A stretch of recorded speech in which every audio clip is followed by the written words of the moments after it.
Cette vidéo pour montrer comment effectuer des calculs de la forme de ces deux calculs-là, c'est-à-dire où on retrouve à la fois des nombres et des puissances de 10 et en utilisant des multiplications ou des divisions.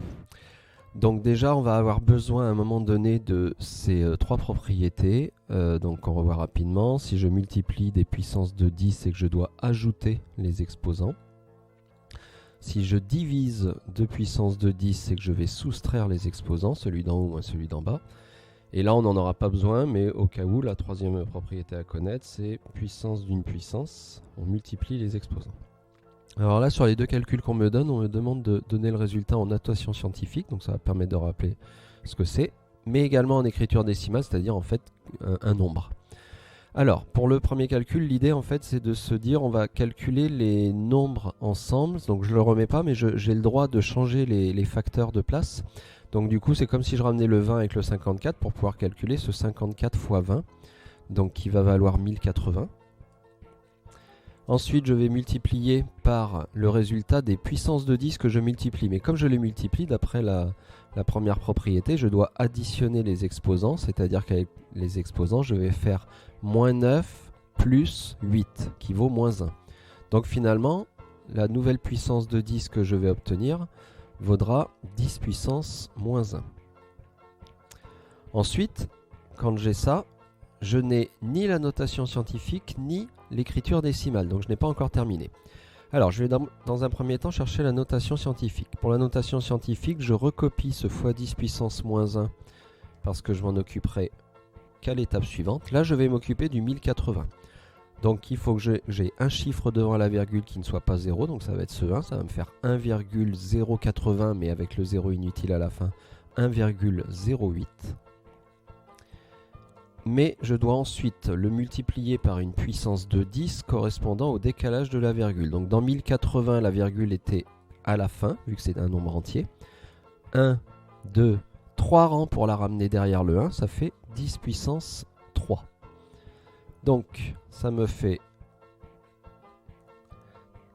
1,08 fois 10 puissance 3 qui correspond au 1080 et le fois 10 puissance moins 1 dont je ne me suis pas occupé que j'ai recopié à la fin. Et là, je vais trouver la notation scientifique en remettant ce 1,08 ici et en multipliant ces deux puissances de 10, de nouveau en additionnant les exposants, 3 plus moins 1 qui vaut 2. Donc ça me donne 1,08 fois 10 puissance 2. Alors ça, c'est la notation scientifique. Maintenant, pour trouver l'écriture décimale, je vais maintenant me dire cet exposant, cette puissance de 10, en fait elle correspond à un décalage de virgule. Il faut juste que je fasse attention à bien faire le décalage du bon côté. En fait, lorsque l'exposant est positif, l'idée c'est que j'obtienne un grand nombre. Ça veut dire que par rapport à 1,08, pour obtenir un nombre plus grand, c'est que je vais décaler la virgule à droite. Ensuite, l'exposant 2 veut dire de 2 rangs. Donc la virgule 2 rangs à droite va se retrouver derrière le 8 et finalement j'obtiens le nombre 108. Voilà, donc en haut la notation scientifique et en dessous l'écriture décimale. Si ça avait été 10 puissance 3 par exemple, j'aurais refait encore un rang de plus, ça m'aurait fait mettre un 0. Mais là, 2 rangs c'est bon. Voilà pour ce premier calcul. On regarde le deuxième calcul.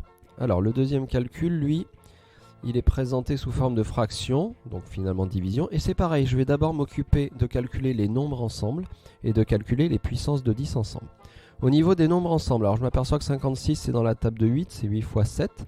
Mais comme ce 56 il arrive au troisième rang après la virgule, ça vaut donc 0,007. Le 56 divisé par 8 qui m'a donné 7. Ensuite, je multiplie par une puissance de 10. Et cette puissance de 10 va être le résultat de ces deux puissances de 10 là que je calcule ensemble, mais cette fois avec cette propriété là tout en haut, c'est-à-dire que je dois soustraire l'exposant d'en haut moins l'exposant d'en bas. Alors là on va faire attention parce que du coup ça va me donner, alors je mets le détail là du calcul mais après je l'enlèverai pour mettre le résultat.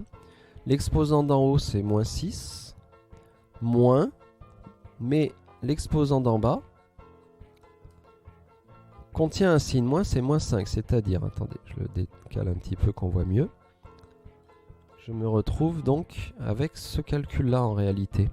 L'exposant d'en haut, moins 6, moins l'exposant d'en bas, moins 5. Alors à ce moment-là, les deux signes moins, je peux les remplacer par un signe plus. Ça me fait donc moins 6 plus 5. Moins 6 plus 5 vaut moins 1. Voilà, donc ce calcul est vraiment piégeux. Faut bien faire attention. En général, dès qu'on a la propriété de la division de deux puissances, souvent c'est source d'erreur. Alors maintenant, je vais trouver la notation scientifique. Il me faut un chiffre devant la virgule, mais autre que 0. Je vais donc aller chercher la virgule, la mettre derrière le 7. Ça me fait donc 7. Après, les autres 0 vont devenir inutiles.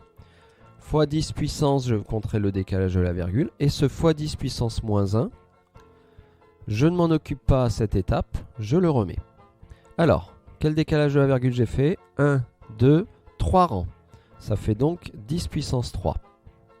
Mais attention, parce que le nombre était petit ici, c'est-à-dire il commençait par 0, dans ce cas-là, ça me donne un exposant négatif. En fait, l'exposant réel, c'est moins 3. Dès que le nombre que j'ai pour lequel je veux la notation scientifique commence par 0, c'est que je mets un signe moins à l'exposant. Alors maintenant, j'ai presque terminé par la notation scientifique. Je remets le 7. Et maintenant, il me reste à calculer ces deux puissances de 10 en ajoutant les exposants. Moins 3 plus moins 1, qui me fait moins 4.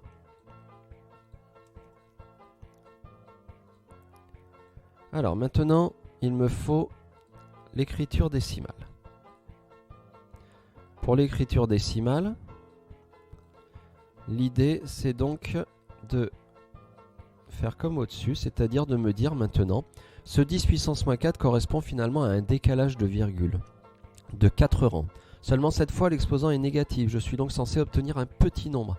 Ça veut dire que ce nombre 7 pour l'instant qui a sa virgule après, je vais décaler la virgule vers la gauche pour obtenir un nombre plus petit. Et 4 rangs vers la gauche, je vérifie, ça me donnera ce nombre. Regardez, la virgule était derrière le 7. 1, 2, 3, 4 rangs à gauche. Ça me donne ce nombre, qui est donc l'écriture décimale. Donc, notation scientifique ici, écriture décimale ici. Voilà, donc pour ces calculs, bien penser à calculer les nombres ensemble, les puissances de 10 ensemble, et ensuite faire attention pour les étapes pour la notation scientifique et l'écriture décimale.